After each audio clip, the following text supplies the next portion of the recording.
দেশের প্রায় 20% কাছাকাছি মানুষ ডিপ্রেশনে ভুগছে। আপনি ডিপ্রেশনের মধ্যে আছেন কিনা এটা বুঝতে হলে আমার এই সম্পূর্ণ ভিডিওটি আপনাকে দেখতে হবে। আসসালামু আলাইকুম, আমি সবুজ। যেসব কারণে মানুষ কর্মহীন এবং নিষ্ক্রিয় হয়ে পড়ে, ডিপ্রেশন তার মধ্যে অন্যতম। কোন কোন কারণগুলো দেখা দিলে আপনি বুঝে নেবেন যে আপনি ডিপ্রেশনের পেশেন্ট, আপনি মানসিক রোগী? প্রথমত, আপনার কাজে অনীহা দেখা দেওয়া এবং পূর্বে যে কাজগুলো আপনি খুব ভালোবেসে খুব আগ্রহ নিয়ে যে কাজটি করতেন সেই কাজটির প্রতিও আপনার কি অলসতা দেখা দেওয়া বা অনীহা দেখা দেওয়া। দ্বিতীয়ত হচ্ছে আপনার ক্ষুধা না লাগা। তৃতীয়ত হচ্ছে বিনা কারণেই নিজেকে ব্যর্থ ভাবা এবং অনুশোচনায় ভোগা। চতুর্থত হচ্ছে ঘুম কমে যাওয়া অথবা বেড়ে যাওয়া। পঞ্চমত অস্থিরতা দেখা দেওয়া। ষষ্ঠত কাজে ধীর গতি। 7 নম্বর হচ্ছে সবসময় আলস্য বিরাজ করে, ক্লান্তি দেখা দেওয়া, শরীরে শক্তি না পাওয়া।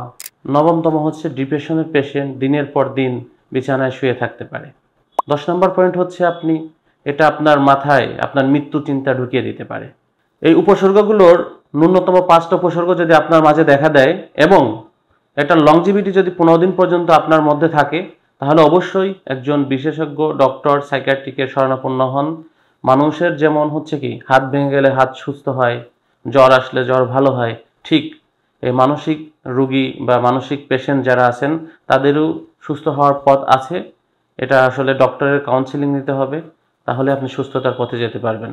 এখন আমি সংক্ষেপে প্রতিকার ও প্রতিরোধ সমন্বয়ের মাধ্যমে বলার চেষ্টা করছি, খুব সংক্ষেপে। প্রতিকারের মধ্যে রয়েছে সাইকিয়াট্রিক মেডিসিন, সাইকোলজিক্যাল থেরাপি। তৃতীয় হচ্ছে ইলেকট্রিক কনভালসিভ থেরাপি। আর প্রতিরোধ হচ্ছে সব থেকে ভালো। প্রতিরোধের মধ্যে হচ্ছে আপনার মেডিটেশন এবং সবসময় মানুষের সাথে থাকা, কর্মব্যস্ত সময় পার করা, মানুষের সাথে মিশে খেলাধুলা করা, বই পড়া। এক কথায় হচ্ছে জীবনকে উপভোগ করা, কর্ম ধর্ম এটা মেনে নেওয়া যে আপনার একটু নিচের দিকে তাকাতে হবে, মানুষের লাইফস্টাইলগুলো ফলো করতে হবে এবং খুব সাধারণভাবে মেনে নেওয়া যেটা মানুষের জীবনে হয়ে থাকে। এটার দিকে থেমে না থেকে আপনি সামনের দিকে অগ্রসর হওয়া, অতীতের ভুলগুলো বা অতীতের সমস্যাগুলো মাথায় না রাখা, এটা প্রত্যেকটা মানুষের লাইফে ঘটে থাকে। আসলে সব থেকে ভালো হচ্ছে প্রতিরোধ। আপনি ডিপ্রেশনের পেশেন্ট হওয়ার আগে প্রতিরোধের পদ্ধতিটি অবলম্বন করা উচিত। যে যে উপায়ে আপনার ডিপ্রেশন থেকে মুক্তি পেতে পারবেন সেগুলোর দিকে লক্ষ্য রাখবেন। ধন্যবাদ। আসসালামু আলাইকুম।